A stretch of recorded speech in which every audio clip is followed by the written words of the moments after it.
Sir excuse me sir. Sir আমরা আসলে একটা এনজিও থেকে এসেছিলাম, আপনার সাথে কিছু কথা বলতে চাচ্ছি। ও এনজিও থেকে এসেছেন? এখানে সাদেক সিদ্দিককে চিনেন? উনি আমার খুব পরিচিত। আর আপনাদের কোনো হেল্প লাগবে বলেন, ফোন করে দিচ্ছি। না না না স্যার প্লিজ, উনি আসলে খুব বড় পোস্টে আছেন তো, ওনাকে এইসব ছোটখাটো বিষয়ে বিরক্ত করাটা ঠিক হবে না। আর তাছাড়া উনি কিন্তু আমাকে খুব ভালো জানেন, আমাকে নিজের মেয়ের মধ্যেই জানেন।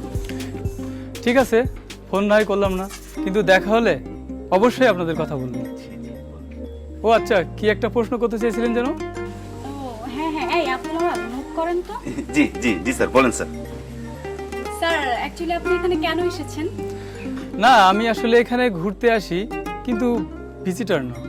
স্যার অ্যাকচুয়ালি আপনার প্রফেশনটা কি একটু বলবেন? আমি একজন সিএনএফ এজেন্ট।